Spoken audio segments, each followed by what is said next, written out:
नमस्कार स्टूडेंट्स, चलिए शुरुआत करते हैं आज की क्लास को। आज हम लोग बात करेंगे 18.2 थ्योरम की, जिस पर हमको बात करना है इंटरमीडिएट वैल्यू थ्योरम। ठीक है, इंपॉर्टेंट है आपकी एग्जामिनेशन की दृष्टि से, आपके एग्जामिनेशन में पूछ ली जाती है थ्योरम। ठीक है, तो मैं यहाँ पर लिखे दे रहा हूँ कि ये थ्योरम क्या है, आपकी इंपॉर्टेंट थ्योरम है। ठीक है, चलो इसका स्टेटमेंट देखते हैं और समझते हैं क्या कहा गया है, इस थ्योरम में क्या बताया गया है। देखिए, if f is continuous, f कोई फंक्शन है, is continuous real valued function. ठीक है, रियल वैल्यूड फंक्शन। f आपके पास एक कंटिन्यूअस फंक्शन दिया गया है ऑन एन इंटरवल I। ठीक है, then f has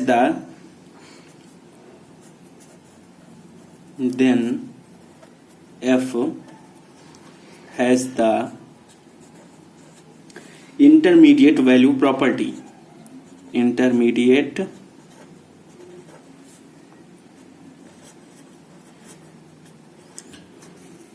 value property।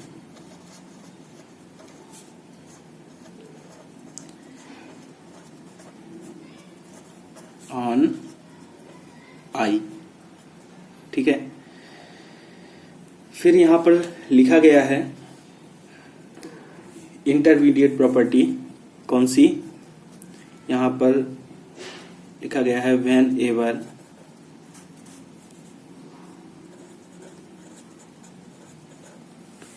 A comma b belongs to I.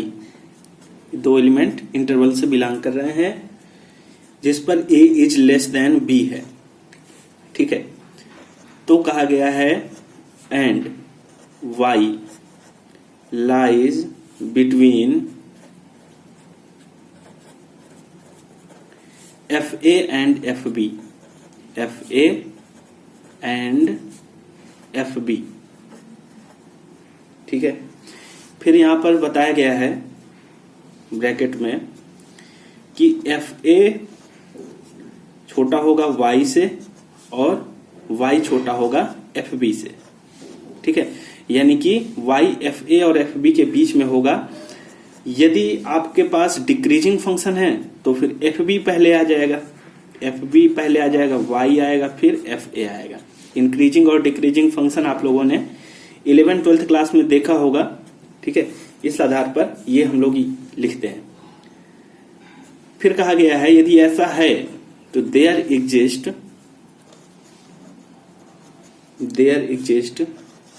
Eight least 1x in AB, open interval AB, such that fx equal to y। ये कहा गया intermediate value theorem है। इसका statement भी आपको याद रखना है और इसका प्रूफ भी आपको याद रखना है। ठीक है, अब देखो यहां पर कहा गया है कि प्रत्येक y के लिए यदि आप लोग fa और fb के बीच में यदि इंक्रीजिंग फंक्शन है तो fa पहले आएगा, fb बाद में आएगा। यदि डिक्रीजिंग फंक्शन है तो fb पहले आएगा, fa बाद में आएगा। ठीक है, तो ये कोई भी हो, इनमें से कोई दिक्कत नहीं, या इंक्रीजिंग है या डिक्रीजिंग है। यदि आप लोग fb और fa और fb के बीच में y लेते हो, ठीक है, तो हर y के लिए आपको क्या मिलेगा, एक x जरूर मिलेगा इस ओपन इंटरवल AB में, जिसके लिए क्या होगा fx इक्वल टू y आएगा। ठीक है, तो देखो ये होती है हमारी इंटरमीडिएट वैल्यू थ्योरम। इसका मीनिंग समझ लो। पहले मैं आप लोग को थोड़ा इसका मीनिंग बता देता हूं क्योंकि इंपॉर्टेंट है आप लोग के एग्जामिनेशन की दृष्टि से। देखो मीनिंग इसका हम लोग पहले देख लेते हैं, फिर प्रूफ भी हम लोग करेंगे। देखो यहां पर जैसे कि मान लो ये हमारी क्या है, y एक्सिस है और ये हमारी क्या है, x एक्सिस है। ठीक है, अब यहां पर हमको कोई एक फंक्शन दिया है, कंटिन्यूअस फंक्शन है ये। ठीक है, मान लो ये इस टाइप का कोई फंक्शन हमको दिया है। यदि ऐसा फंक्शन दिया है, मान लो इंक्रीजिंग है ये फंक्शन, है ना, तो यदि हमको इंटरवल जो दिया है, मान लो ए है यहां पर, ए है और बी है यहां पर, ठीक है, ये बी है, तो ए के लिए यहां पर हमको फंक्शन की वैल्यू मिलेगी जिसको हम क्या कहते हैं, एफ ए, ठीक है। बी के लिए क्या मिलेगी फंक्शन की वैल्यू, एफ बी, ठीक है, यहां पर हमको मिलेगी एफ बी। ये इंक्रीजिंग फंक्शन था, है ना, तो इंक्रीजिंग फंक्शन है तो क्या आया, पहले एफ ए आया, ठीक है, पहले एफ ए आया इंक्रीजिंग फंक्शन के लिए, फिर यहां पर कहीं पर वाई मिलेगा, फिर वाई से बड़ा क्या होगा, एफ बी होगा। तो ये चीज मैं आपसे कह रहा था। यही चीज यदि डिक्रीजिंग फंक्शन में होता, लेकिन ये ध्यान रखना कि यहां वाली जो कंडीशन है तो ये तो यही है, ये रियल लाइन है ना, तो ए पहले है बी बाद में है, तो ए छोटा होगा बी से, ए छोटा होगा बी से। लेकिन डिक्रीजिंग फंक्शन यदि यहीं पर ले लो आप, मैं थोड़ा सा बता दे रहा हूं आप लोग को, क्योंकि हो सकता है कुछ स्टूडेंट्स को इंक्रीजिंग और डिक्रीजिंग नहीं पता होगा। तो जैसे मान लो डिक्रीजिंग फंक्शन लेना है, हमने ये गिरता हुआ डिक्रीजिंग फंक्शन ले लिया, ठीक है, तो यहां पर भी आप देखोगे तो ए पहले है, ए और बी, ठीक है, ए पहले है, यहां पर भी ए इज लेस देन बी है, लेकिन यहां पर ए पर जो वैल्यू देखोगे ना फंक्शन की, तो ये क्या हो जाएगी, एफ ए, और यहां पर बी, ये एफ बी, है ना। तो देखो as less than B, as less than B, लेकिन यदि फंक्शन इंक्रीजिंग है तो क्या आएगा, एफ ए। देखो यहां पर ये होता है इंक्रीजिंग फंक्शन के लिए ए इज लेस देन बी, तो एफ ए भी क्या होगा, लेस होगा एफ बी से, ठीक है, एफ ए भी लेस देन है एफ बी से। लेकिन यदि यहां पर क्या है, ए इज लेस देन बी, लेकिन यहां पर एफ ए क्या हो जाता है, एफ ए क्या होता है, ग्रेटर होता है एफ बी से, ठीक है, ये कंडीशन होती है, ये डिक्रीजिंग के लिए है और ये इंक्रीजिंग के लिए है। तो इतनी बात समझ में आई। अब देखो यदि इंक्रीजिंग और डिक्रीजिंग वाला मामला समझ में आ गया, तो अब देखो यहां पर अब हम अपने थ्योरम पर आते हैं। कहा यह गया है कि यदि हम लोग a is less than b यहां पर लेते हैं तो इसके लिए एफ ए यहां पर मिलेगा, एफ बी यहां पर मिलेगा, ठीक है। फिर यदि हम यहां पर कोई भी एक y चूज कर लें, एफ ए और एफ बी के बीच में y चूज कर लेते हैं, यहां पर कोई भी y हो सकता है, कहीं पर भी आप y ले लो, तो इस y के लिए हमको एक x जरूर मिलेगा, एक x हमको जरूर मिलेगा यहां पर। ये जो यहां पर कहा ना, exist at least one x in A B, तो ये एक x जरूर मिलेगा जिसके लिए क्या होगा, F X equal to Y होगा। बात समझ में आ रही है। तो ये है हमारी इंटरमीडिएट वैल्यू थ्योरम। अब देखो जैसे कुछ स्टूडेंट को ऐसा लग रहा होगा कि सर हम y ही पहले क्यों चूज कर रहे हैं, हम x क्यों नहीं चूज कर ले रहे हैं, x के लिए भी तो हमको y मिल जाएगा। तो देखो इसका कारण ये है कि हम लोग y पहले चूज क्यों कर रहे हैं। इंटरमीडिएट वैल्यू थ्योरम ये कह रही है कि हम कोई भी y यहां पर ले लें, एफ ए और एफ बी के बीच में कोई भी y ले लें, तो उसके लिए हमको क्या मिलेगा, एक x जरूर एग्जिस्ट करेगा, एग्जिस्ट एटलीस्ट वन x, जो कि a और b के बीच में होगा, such that F X equal to Y भी होगा उसके लिए, है ना। तो हम लोग पहले y चूज कर रहे हैं, फिर x ढूंढ रहे हैं। लेकिन कुछ स्टूडेंट को ऐसा लग रहा होगा कि सर हम पहले x ढूंढ लें, तो उसके लिए देखो मैं आप लोग को बता रहा हूं थोड़ा सा। जैसे कि मान लो अभी तो हमने ऐसा फंक्शन ले लिया था, मतलब इंक्रीजिंग था फंक्शन हमारा। अब जैसे कि मान लो मैंने एक फंक्शन लिया ऐसा, ये पहले x एक्सिस बना लिया हमने और यहां पर y एक्सिस बना लिया हमने, ठीक है। अब यहां पर उसको फंक्शन बनाना है, तो देखो मैंने फंक्शन बनाया,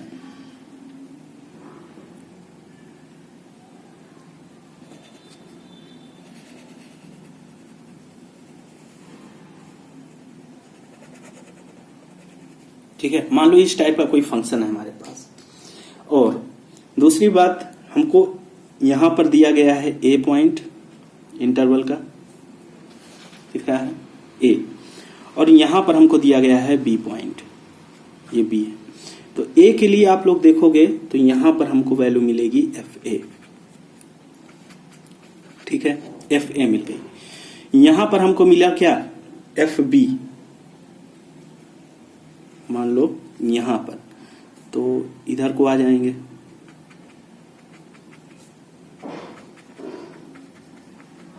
ठीक है।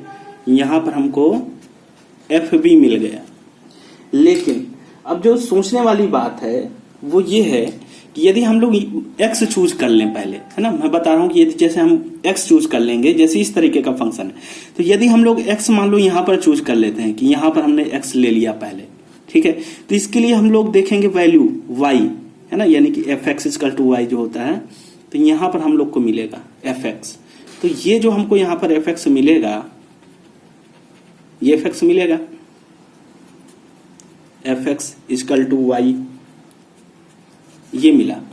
तो ये तो देखो, ये वाला जो y मिला वो क्या यहां पर आया इसके बीच में, एफ ए और एफ बी के बीच में?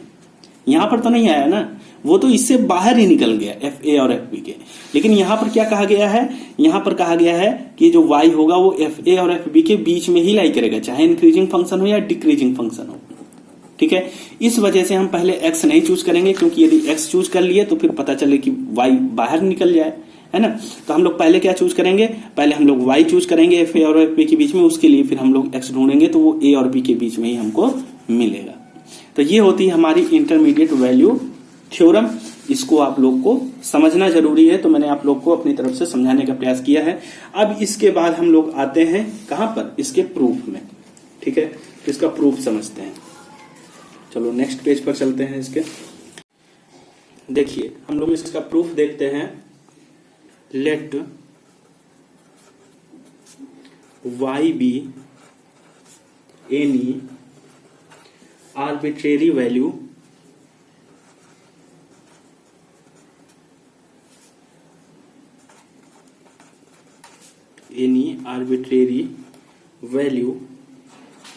between FA and FB, FA and FB। तो ये हो गया, ठीक है। अब देखो यदि y जो है वो FA और FB के बीच में है, तो हम लोग सपोज कर लेते हैं यहां पर, सपोज को हमें नहीं पता कि FA बड़ा है कि FB बड़ा है, तो हम लोग ऐसा मान लेते हैं कि FA छोटा है, फिर y है, फिर इसके बाद क्या है FB है, ठीक है, ऐसा मान लेते हैं हम लोग। तो इसको हम लोग मार्क कर लेते हैं 1, ठीक है। अब देखो इससे देखो यहां पर यदि हम लोग यहां से इस वाली इनइक्वालिटी की बात करें, तो यहां से हम लोग लिख सकते हैं ना कि FA क्या है, लेस देन है y है।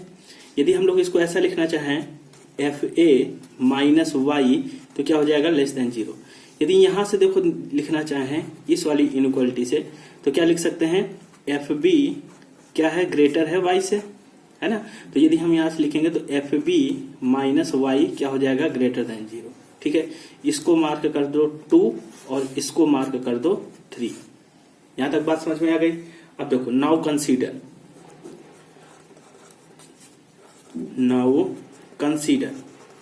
हम लोग एक फंक्शन यहां से कंसीडर कर रहे हैं।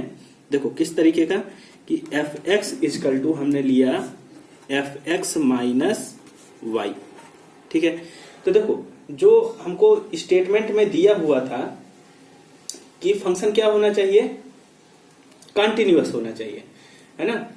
तो यहां से आप देखोगे क्या एफ एक्स हमारा कंटिन्यूअस है, तो आप कहोगे कि हमको गिवन है थ्योरम में कि ये एफ एक्स जो स्मॉल एफ एक्स फंक्शन है ये तो कंटिन्यूअस था, और जो वाई है ये तो कांस्टेंट फंक्शन है, ये तो कांस्टेंट ये तो कंटिन्यूअस होगा ही होगा। तो इन दोनों का जो सब्ट्रैक्शन है वो भी क्या होगा, कंटिन्यूअस होगा। ये हम लोगों ने एक थ्योरम में प्रूफ भी किया है ना, कि दो कंटिन्यूअस फंक्शन का यदि सम करेंगे तो वो भी कंटिन्यूअस होता है, सब्ट्रैक्ट करेंगे तो वो भी कंटिन्यूअस होता है, ठीक है। तो इसकी वजह से क्या होगा, एफ एक्स वाला फंक्शन भी क्या होगा, कंटिन्यूअस होगा। तो इसी बात को यहां से हम लोग लिख सकते हैं कि हम लोग इस फंक्शन को कंसीडर कर सकते हैं, क्योंकि ये फंक्शन क्या है, कंटिन्यूअस है। तो यहां पर लिख लो, सिंस जो एफ एक्स है इज कंटिन्यूअस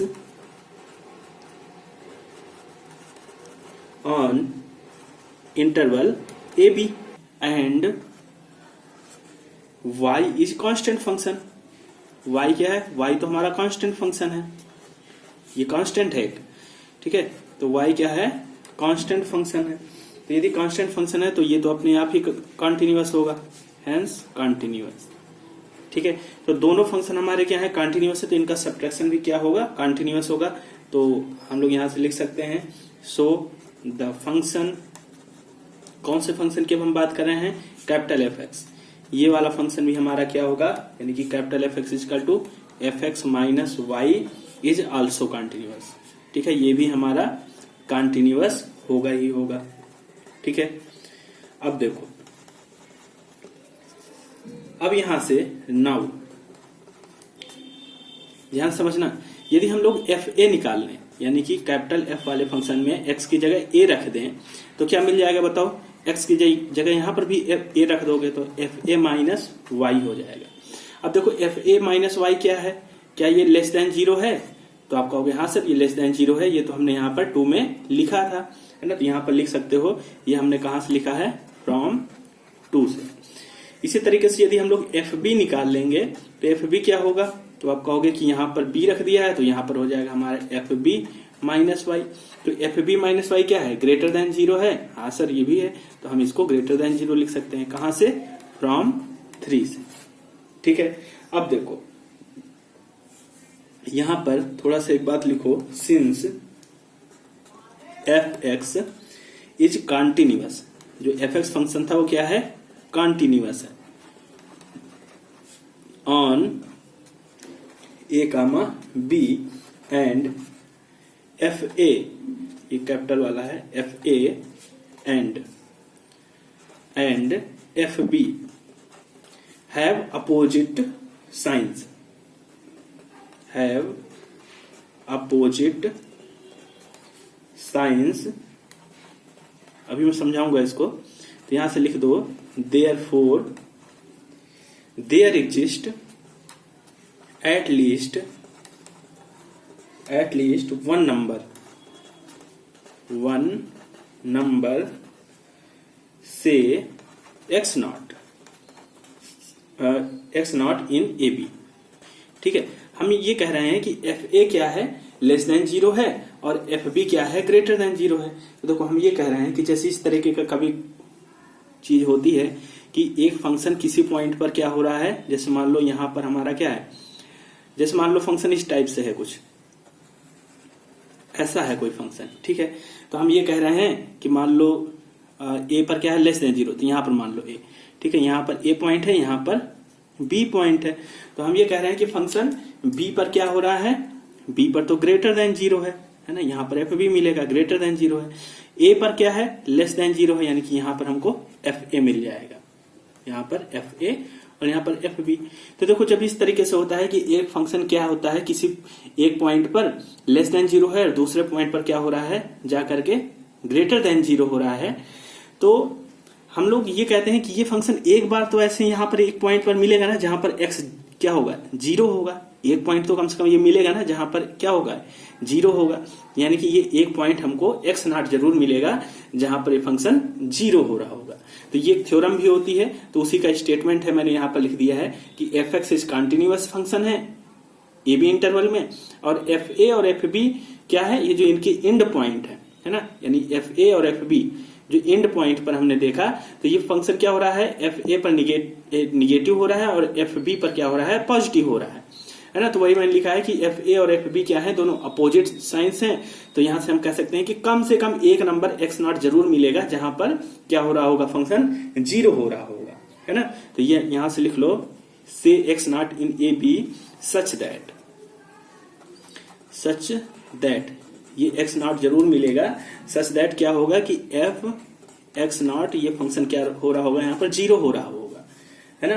तो देखो f x naught is equal to zero आ गया, और एफ एक्स फंक्शन है क्या, देखो ये हमने लिया है F X minus Y, X की जगह एक्स नॉट रख दिया, तो यहाँ क्या हो जाएगा, F x naught minus Y, तो यहाँ पर रख दो, ये हो जाएगा F x naught minus Y equal to zero, तो यहाँ से क्या आ गया, F x naught is equal to Y. ठीक है, तो और यही हमको क्या करना था, प्रूफ करना था, F x naught is equal to Y, hence proved,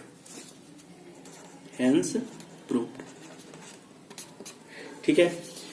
तो ये थ्योरम थी हमारी, ठीक है, इसको हम लोग बोलते हैं इंटरमीडिएट वैल्यू थ्योरम, और आई होप आप लोग को इसका प्रूफ समझ में आ गया होगा, है ना। इसका प्रूफ मैंने आप लोग को करवाया हुआ है। तो एक बुक वाला जो आपके प्रूफ दिया था, बुक में जो प्रूफ दिया था वो स्टैंडर्ड प्रूफ था और उसको भी समझने का प्रयास करना चाहिए, ठीक है। तो वो वाला प्रूफ भी मैंने करवाया हुआ है, उसको भी आप लोग देखेंगे, उसमें भी काफी इंटरेस्टिंग चीजें हैं, तो उसको भी आप लोग देख सकते हैं, तैयार कर सकते हैं। यदि आप लोग को वो वाला प्रूफ टफ लग रहा हो तो इस वाले प्रूफ को भी तैयार कर सकते हैं, ठीक है। डिफरेंशिएशन में भी यही आपको एक थ्योरम प्रूफ करनी होगी, intermediate value theorem for derivatives. Same concept से मैंने प्रूफ करवाया हुआ है उसका भी प्रूफ। तो यदि आप लोग इस प्रूफ को तैयार कर लेंगे तो डेरिवेटिव वाला प्रूफ आपका अपने आप तैयार हो जाएगा, ठीक है। तो ये थ्योरम थी, इसका प्रूफ आप लोग अब तैयार कर सकते हैं, ठीक है। आज की क्लास को यहीं पर समाप्त करते हैं, मिलते हैं नेक्स्ट क्लास पर। Thank you.